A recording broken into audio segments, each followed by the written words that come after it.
Welcome to your Time Management Revolution. This is Time Management Fixer Helene Segura.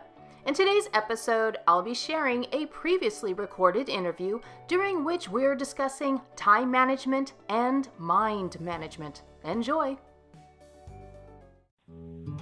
Hi, I'm Tom Evans and welcome to another Zone Show. Now in this Zone Show we're going to be investigating the time zone because my guest, actually a returning guest of the Zone Show is Helene Segura, who's an author, productivity consultant and time management fixer and the author of The Inefficiency Assassin. Welcome, Helene. Thank you for having me, Tom. Great. Now, this has been reading your book. Fantastic book. As you know, I'm a great fan of all things time management. Thanks very much for the mention at the very end as well. That's very kind of you. I wasn't expecting that. Oh, you're so welcome. I'm glad you saw that. Indeed. And I think what I liked about the book, because I've read, because I work in this field, as you know, and I've written a book on time management as well, as you know. What I like about your book, I think, is how it's very personal. You know, a lot of the books are kind of quite procedural. You turn a handle and then this comes out the other end. But in this one, you share lots of wonderful stories about people that have had these issues. And I guess the one thing I really want to explore is why have we ended up in this overwhelm with time, do you think, these days? I believe it has to do with being so connected to our devices. Back in the quote-unquote old days, before we could carry phones and computers around, we really had to plan out our day, and we were limited to communicating just from one spot. And once we were able to communicate outside of the four walls of our office or of our home, it seems like everybody has been able to be in touch with us 24 hours a day, 7 days a week, and because we want to be nice to everybody, we don't want to say no. So we just keep adding more and more and more onto our plates and then end up in overwhelm. So is the simple way to create more time is just to get rid of our devices then? If not getting rid of them, at least making sure that you control the devices and the devices don't control you.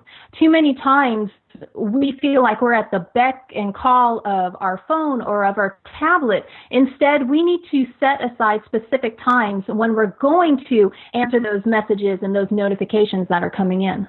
Okay, and is there a procedure that you follow in the day? What's your device regime like? After I know what my top tasks are for the day that I need to get done, then I open up my email inbox to see what's come in, and I check the emails that are related to those most important tasks and filter through those. I also check email again at midday and then one more time at the end of the day. And even though I have my phone with me at all times, I have the notifications turned off. So that way I'm paying attention to the person, the client, or the task that's right in front of me. And why do you think people have this desire? Is it a desire or is it a need to be in touch? I mean, is it maybe a fear that they might be getting left out if they're not connected? I think there's fear involved, that fear of getting left out, as you mentioned, but also whenever we hear or feel that notification on our device, research has shown that we get a hit of dopamine. So basically, we're getting a high every time we feel like we're getting some kind of notice by somebody else. So there's also a partial addiction there. We want to see something flashing on our screen, or we want to feel something beeping. So it's almost like we have to stop this addiction of the phone. Okay, and you mentioned email, but it's also social media as well, isn't it? Because people, they've got Facebook, Twitter, Snapchat, WhatsApp, you name it. Everything's kind of firing at us all the time now. Right. And that's also included in what you need to have control over. You can turn off your email notifications and your text notifications, but if you're still getting notifications from all of your social media platforms, you'll continue to be interrupted throughout the day and you'll lose your train of thought. So just like you'd want to set times for checking those emails, you'd also want to set aside times for checking your social media. Now, you've come through a bit of a strange route to being a time management expert, Helene. What was your journey that led to you writing this book? I started off my adult life as a teacher, teaching ninth grade students in English classes. So we covered literature and writing.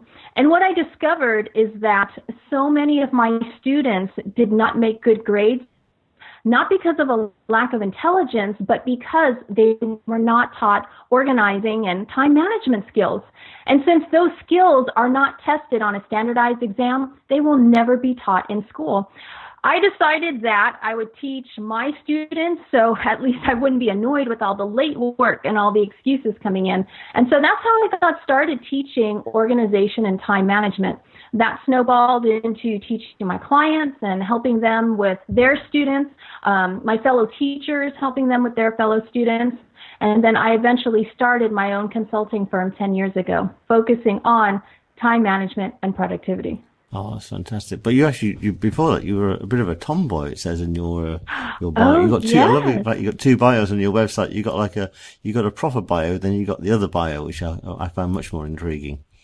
Oh, well, thank you. And good for you for doing your research. Yes, I grew up a tomboy and an athlete and a little bit of a pack rat because I'm very sentimental and I love to hang on to things. So I've had quite a few life experiences with sports, with traveling, with having a million different jobs during high school and college. And all of that background has helped me when I'm helping clients from varied backgrounds. And it's those client sessions that led to the writing of the book because unfortunately, I can't be with all of my clients around the clock. So this book is a way for them to still have sessions with me. That's why I have the personal stories in there and client case studies so they can get help whenever they need it. And could you share one of your favorite case studies with us? One of my favorite case studies has to do with a consultant I work with who was quite well known in her field and therefore was always being contacted to develop curriculums and to develop trainings for other folks in her field. She felt that she had been managing her life pretty well until one day she missed her son's first home run. And that was absolutely devastating. And that's when she realized that just because she is physically present with her family does not mean that she is emotionally and psychologically present. And that's what caused her to come to me. So it was just a huge awakening for her and a wonderful journey for both of us, for her to be able to put the different pieces and parts of her life together, yet still maintain balance and have that successful career while also maintaining and protecting family time. Now, that's interesting because I guess my introduction to this whole field was something kind of similar in a way because I was quite frazzled in my mid-40s and someone said, you've got to learn to meditate. And my immediate reaction was, oh, don't be silly. I'm far too busy to waste 10 or 20 minutes every day meditating. But I discovered fairly quickly on in is that the days that I meditated and took that time out, that me time, I had a much better day and I got the time back. Now that sounds kind of counterintuitive, but it's something you do mention in the book about this mind space and the mind management and time management are kind of one in one. Yes, and I totally agree with what you're saying. Initially, we might think that stopping to take deep breaths and to meditate might be a waste of time, but it's quite the opposite. It's an investment in your self-care. And since time management is truly all about mind management, it's so important that we take the time to just pause and relax and make sure we aren't frazzled. Because when we are running around ragged, that's when we make poor decisions about our time and then just end up in this constant vicious cycle. And this is part of the reason why I love what you do, because you're very in touch with the meditative side and just calming and relaxing and using affirmations. And that is absolutely a critical part of time management. Fantastic. So, and you also passionate about taking time out. You like your 3-week journeys, don't you, over to Europe and the like? Yes, exactly. Because that's the time where I not only disconnect from all devices. We don't use phones or computers during this time, but it's also a part marriage retreat. So my husband and I can reconnect since we have busy schedules. And I have found that this is my most creative time period during the year. All of these wonderful ideas come to me while we're relaxing at a cafe and drinking wine and people watching. And that's why I carry my travel journal, so I can just jot down a few ideas and go back to relaxing, because it's such a huge recharge time. So it sounds like then the key to time management is a bit like this metaphor that we're driving down this highway, and we're in the fast lane, and we really want to change our tires, but we can't because we're worried about not getting back on the highway again. And we've got to just pull off and take a pit stop and a break, but do this not just for 3 weeks every year, but also in a daily and a weekly way. Absolutely. In fact, the more often you can take a break and just regroup and reframe yourself so you're prepared for what's coming up next, that is just absolutely helpful. I haven't met too many people who can work for 8 hours straight and have their brains functioning at high levels that entire time. And so if you can take a few breaks throughout the day, that's going to help you be more productive. And if you can take a day off, at least one day out of the 7 days of the week, that's just going to help you recharge.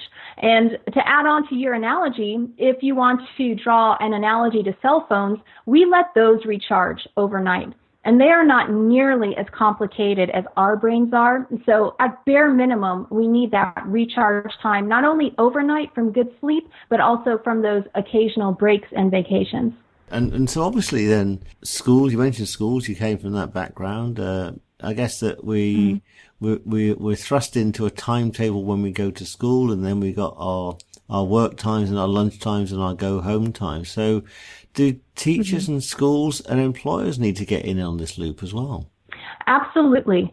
Teachers most especially, because once their school year starts, there's no slowing down until the end of the school year. Basically, they're running a 9 or 10-month marathon without too many breaks. And especially for teachers, running ragged, that's really tough on them. And it's also going to affect the students because the teachers won't be at their best. So it's absolutely important that teachers, just like all other employees out there, do take those break times, and they do look at the structure of their day and build in routines. So that way they will operate at a much more functional level. How do we stop? How do we actually... Even all these things make a lot of sense. How do we stop, well, individually and collectively, and take these breaks that we need? I think the most important thing to go back to is the mindset of the day that we have a blank to-do list for our personal life or our work life. That means we're obsolete. So part of understanding how to manage your time better is to realize you will always have something left to do. And once you realize that, you won't be so overwhelmed in feeling like you have to finish everything before the day is up. So just grasping that mindset of it's okay to still have things left on the to-do list, and then pausing at the end of each day to draw from this gigantic to-do list you have, drawing your top 3 tasks that you'd like to get done so you can focus on those. Because part of our overwhelm comes from trying to schedule 20 items to do in one day when it's not even humanly possible or realistic to finish half of that. So we automatically set ourselves up for failure. So to even stop, first realize that you will always have something left to do. If you have a successful career or a full life, there's always still something to do. So people don't have to see this time management as a sort of self-imposed retirement then? Not quite self-imposed retirement, but at least self-imposed breaks, and just taking the time to slow down and think about what you're going to do and what you're investing your time in. Because so many times we just say yes to whatever's thrown right in front of us, and we don't even assess whether or not that's a good use of our time. And what do you do, Helene, when the wheels come off your bus? When you're a fantastically organised person, when things go awry, what's your procedure for getting back in the zone again? At the end of the day, if I can feel that my blood pressure is going up a little or I don't quite feel in balance, then I take a step back and just put myself in either my office or on the back porch and reassess what my top priorities are for work and for life, and then look at what I have scheduled on my calendar. Does it make sense what I have on my calendar? Are those supporting my work priorities and my life priorities? And sometimes that means I reschedule some things or I take some tasks off the calendar because they don't make sense and I'm trying to cram too much in. And so my solution is taking a step back and looking at what those priorities are and what tasks or what things I can do in order to support those priorities. And how much do you think then a cluttered workspace or a cluttered home is a reflection of a cluttered mind that might be struggling with time management? I know there are different studies that have varying viewpoints on this. Some folks say that if you have a creative mind, it's okay to have a cluttered environment. People can still function. But what I've found through my anecdotal research is that even my clients who are very creative, who say they can operate with piles, they start to realize that those piles subconsciously affect them because those piles are a reminder of what they haven't gotten done yet, or how much they still have left to do, or unfinished projects that they should have finished a month ago. And so it's not necessarily a reflection of a cluttered mind, but it is a reflection that you are not in complete control of your calendar and of your time. So is that a good place to start then? Is to take a bit of time to clear the decks before you start on the task? Let's say you got a task that you don't really want to do, but it's sort of bugging you and it might be taking your attention away. Would you kind of recommend people start with those tasks at the start of the day? Yes. Wherever your workspace is, whether it's a desk or a kitchen counter, make sure it's cleared of any of those distractions. And it doesn't have to look like a museum, but you should still have enough room on either side of you to be able to spread out whatever it is that you're working on, especially if it's, like you say, a task that you're not looking forward to. And you've got some very intriguing chapter titles in this book. I love the whole section on creating clarity, and there's one that really drew my eye in, and I'd love for you to expand upon that. And this concept of reflect with power. Yes. What I have found with my clients is that when I ask them how they're doing, they would always start with everything that they haven't done, instead of recognizing how much they have accomplished. And when we start in that deficit mindset, we're automatically starting off negatively.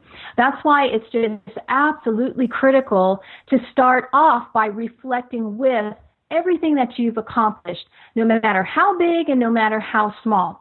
So at the end of the day, you need to give yourself a pat on the back or toast with a glass of wine if you've crossed something off your to-do list, if you were able to submit a major proposal, if you were able to take the laundry out of the dryer and get it folded. So like I was saying, no matter how big or how small, it's so important that we recognize and celebrate everything that we are getting done.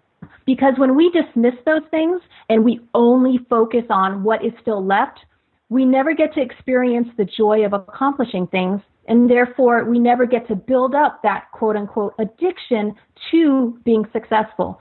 So we can transfer our addiction of getting a hit of dopamine from our cell phones, transfer that addiction to the addiction of feeling good and celebrating when you have accomplished something. So it sounds like then what you're doing is you're changing your relationship with time. So rather than seeing time as a foe that is just ticking away relentlessly, that time is an ally and something we can kind of make friends with and use. Absolutely. Time is definitely our ally. And I realize that a lot of society talks about how you only have 24 hours in the day and oh my goodness, this is all you have. But one of the exercises that I have my attendees at workshops and trainings do is I have them stand up for 60 seconds of silence. And in that 60 seconds, they start to fidget, They start to wonder how many other things they could be doing during that time period. And when I have them sit down, I ask them how long they thought that was. And they said, 3 minutes, 5 minutes, 90 seconds. And when I tell them that was only 1 minute, they're just in awe. And that's when they start to realize that they have 60 of those time blocks every hour. That's a lot of time that you're in total control of. And they start to realize that you're exactly right, as you stated, Tom. Time is not your enemy. Time can very much be our friend when we make the right decisions about how to use it. Well, that's really funny because we've not swapped notes, have we? We've come at time from completely different angles, and we met through that lovely organization Avenue. And I do exactly the same exercise in my groups. I do a 3-minute meditation. And at the end of it, I asked them how long it was, and the time difference is between 1 minute 30 and 12 minutes. Oh, wow. It's incredible, isn't it? So it's like a 4-to-1 ratio of what people think the time has gone. And obviously it depends, goes back to mind again, doesn't it? What's going on in the mind as to how long we think the time has. So I'm kind of interested in some of the latter chapters in the book where you talk about how we can time manage in teams, because it seems to me then that if you've got a business which is smart about time, but also smart about everyone's time together, then you've got a really strong business. Precisely. There's an old saying out there that you're only as strong as your weakest link. And if you have several members of your team who are not efficient, they're going to end up affecting the efficiency of the entire team. Also, a lot of interruptions from work come not from the outside, but from our own coworkers or other contractors we're working with. They interrupt us with questions or with last-minute requests because they weren't organized enough to get everything together. That's why it's absolutely critical that if you are working closely with a team on a project, whether it's short-term or long-term, that you're having check-ins with this team for a set amount of time. So for, say, 10 people on a team, you can check in once a week for about 30 minutes, and that is it. And there's a specific agenda. Each person is bringing to the table what they've accomplished in the past week, so everybody knows what's done, what deliverables that they need to finish in the next couple of weeks, and also the resources they need from everybody in the room. That way there's nothing last minute. And when you can get your team working like a well-oiled machine, everybody will be a lot less stressed and much more productive. So, you know that philosophy that you have of checking your emails at 9 o'clock and then at midday and then at the end of the day? If people in a team do the same thing, surely they'll become more mindful about when they send an email. So, for example, if they know that their email is not going to get responded to for a certain amount of time, they will all get in sync with the emails and also think about how many people they put in the CC field. Yes, exactly. And we do need to be mindful of that, who all we include on that email. And you mentioned something very important, which is the expectations of when you're going to be replying or responding to emails and text messages and voicemails. So if you let your team know what your set times are, as well as your clients, all of your regular folks who you interact with, you will take the pressure off yourself of feeling the need to check email and voicemail constantly. So it's a good idea to set those expectations well ahead of time. Your chapter titles and your part titles of the book really sing to me, because I love things that are playful like that, and I love the end part where you got situational solutions. That really speaks to me, and all things like when crap happens, I go into a tailspin. But the one that I love the best is brainus interruptus. I think that's wonderful. How do you get over brainus interruptus?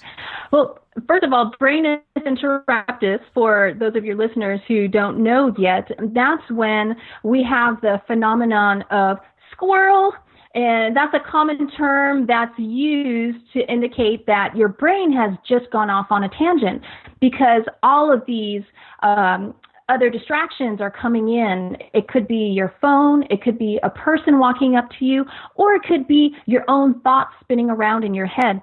So for brainus interruptus, focusing on just those thoughts that are swirling around in your brain, This is why it's very critical that you carry around your brainus interruptus deflector shield, which can be your phone, if you have your phone with you at all times anyway, or it could be a small notebook. But the point is you have some kind of receptacle where you can capture these random thoughts that are just jumping into your brain, and that quite often will distract you and take you down the proverbial rabbit hole. So if you can have that thought capturing tool with you, you will cut down your interruptions. They'll only last for a couple of seconds while you jot down this wonderful thought that you've had, and then you will be much more productive with the rest of your time because you'll now get back into focus on the task at hand. Now, you know, your book is only the second book after mine on the subject of time management where somebody's talking about sleep and on how important it is to get good quality sleep and how that's almost like a time management strategy in its own right. Absolutely. In addition to the importance of meditation and pausing and breathing and staying calm, sleep is absolutely critical. Neuroscience shows that when we do not get enough sleep at night, our brains do not function at their maximum capacity. So no matter if your need is 6 hours a night or 7 or 8, if you can find that sweet spot and make sure that you're in bed for at least that amount of time, and even better, if you can turn off your electronics 30 to 60 minutes before bedtime, so that way the electronics don't activate your brain. If you can pause and meditate before you get into bed, you'll be much more likely to have that good night's sleep and the next day be far more productive and make better decisions about how to use your time.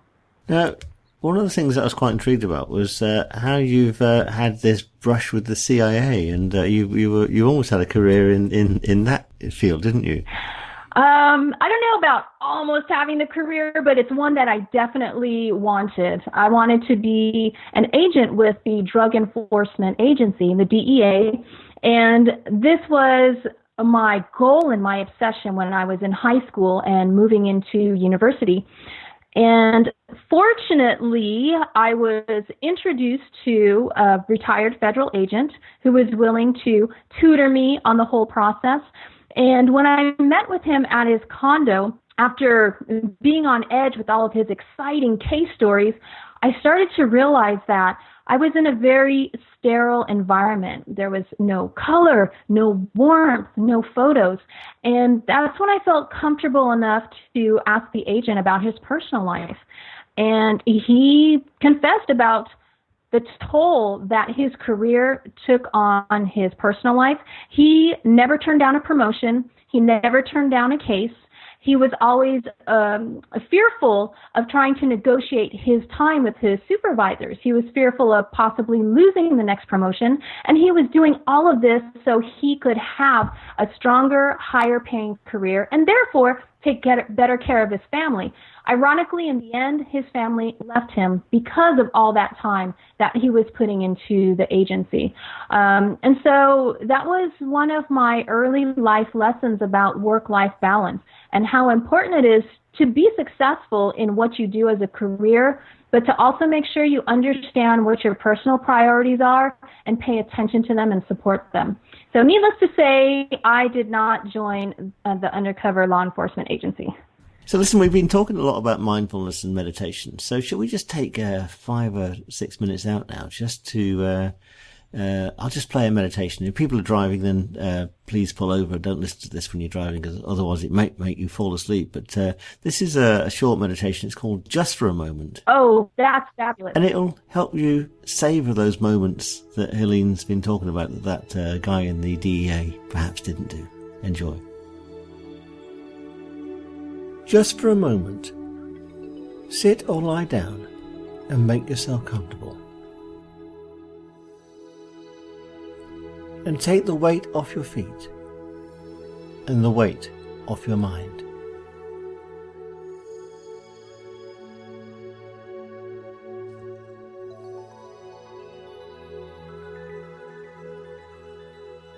Just for the next few moments, breathe in deeply through your nostrils and fully exhale with your mouth slightly open. allowing all that stale air to leave your body. On the in-breath, for it to be replaced by fresh air. Do this 5 times.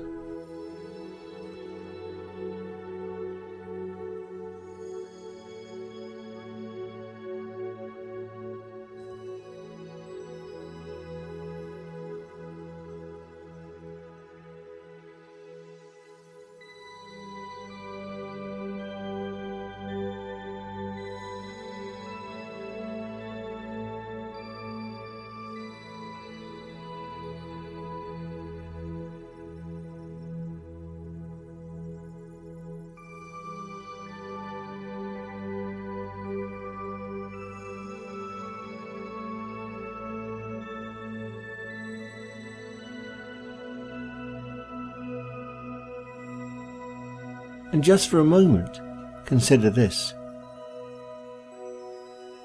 From the moment we are born until the moment we depart this mortal coil, our life is just a series of moments.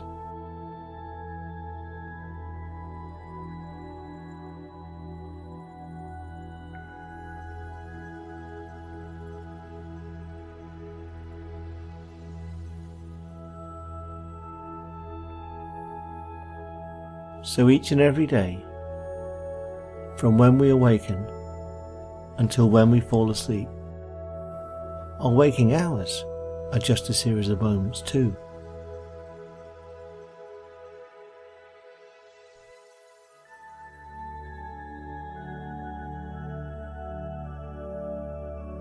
And in each of these moments, we can hold anger, worry, regret, or remorse.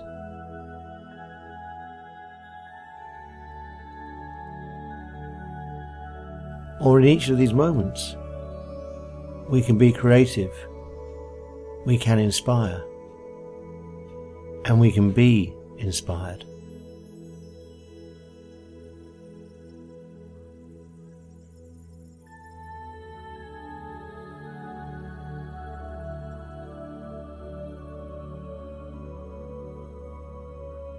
In each of these moments, we can love, we can laugh, and we can linger in the moment.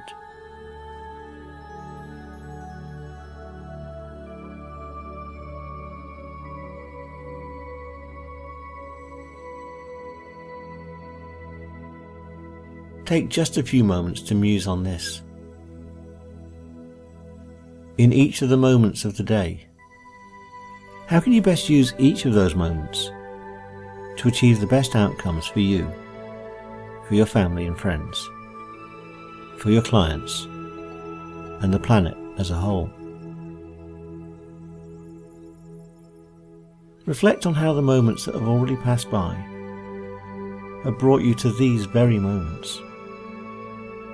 And every day, just enjoy some moments of me time. And muse on how you can best spend and invest the moments that are still out in front of you.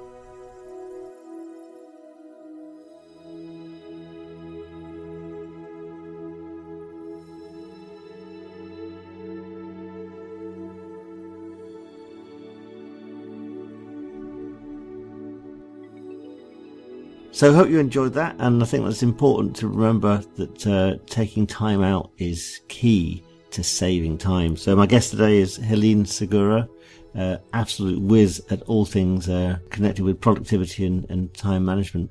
Now, Helene, I'd like to come back to this subject on teams, getting time management sorted in teams. So does it need somebody who has cracked it to get the whole of the team to come with them? How do you start this? It would be helpful if you have at least one person who is really strong in project management and scheduling. Otherwise, you can bring a consultant in to lead the first couple of rounds. But what's absolutely key is that the whole team is present when this concept is being explained as not just another meeting, not just another excuse to check up on you and micromanage, but explain the benefit. why you want to get together and share all of this and come prepared each meeting, because it will lower stress levels, it will make you more productive, and it will increase the company revenue. So even if somebody in the room is not extremely strong, I think as a team you can learn together through communication. Because in addition to poor time management skills from wanting to rush around and feeling like you have to get all of these things done immediately, another cause of poor time management within a team environment is the lack of communication. So just this getting together alone, even if nobody in the room is strong at time management, this will still be very helpful. And if you take those principles back into the home environment without going all corporate on your partner and your children and getting them into the boardroom, can you also instill a kind of time management regime at home? Absolutely. And this is absolutely critical, because if you don't have a strong team at home, then you arrive at work with even more stress and more baggage and other things floating around in your mind.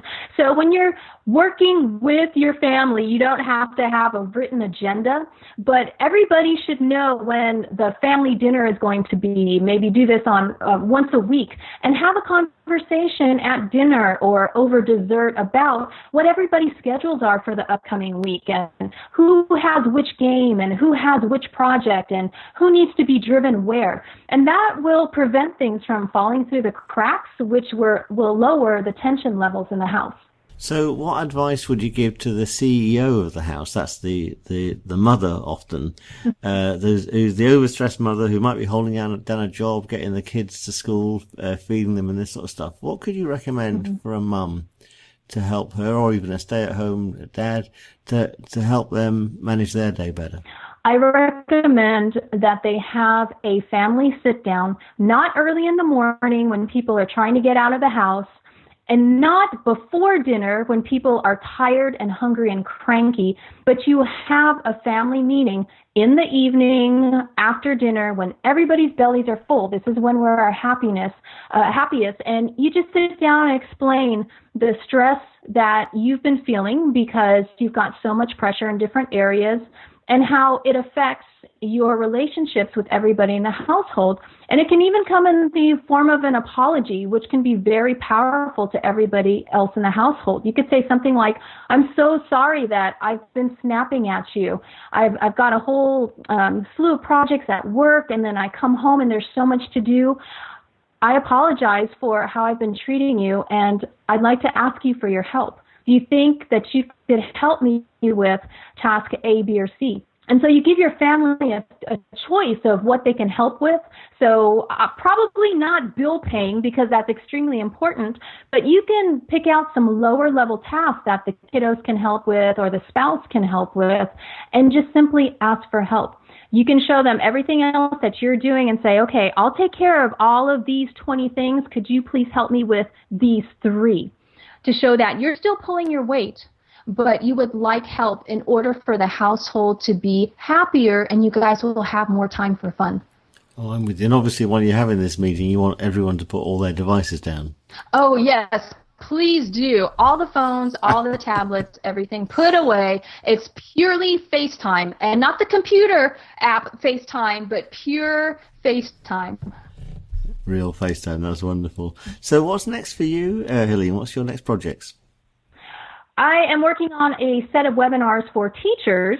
I finished the webinars for the Inefficiency Assassin book, and now I'm turning my focus to teachers because they're about to let out of school, and some teachers like to refresh over the summer and get ready for the next school year. So I'll be putting those together and presenting quite a few trainings during the upcoming months. And where's your next 3-week holiday? It will actually be in London and then in France. I'll be speaking in London on June 18th, and I will just go on vacation after that. That sounds fantastic. Well, we must swap notes after the call then. It'd be nice to meet up at last, to meet in person. Oh, yes, definitely. Fantastic. Well, so thanks for spending time today to talk to me. And I recommend everyone gets hold of a copy of The Inefficiency Assassin. Great book, very easy book to read and very informative book. And it's not one of these, it's not like a procedural manual that's beating you around the head get more things done in less time. It's more about changing your relationship with time, which is a real joy. So thanks for sharing that. Now, where's the best place for people to find you, the books, the courses, and all the resources? They can get all of that information by visiting my website, theinefficiency.assassin.com. Fantastic. It's been a real joy and a pleasure. And thanks again for spending the time today, Helene. Thank you, Tom. Thanks for listening to The Zone Show. I've been Tom Evans. And if you enjoyed the meditation in the middle of this podcast, come over to my website, tomevans.co, and you'll find it's one of 7 meditations called Just For Me. It'll give you 10 minutes a day of me time for 7 days and change your relationship with time and your world.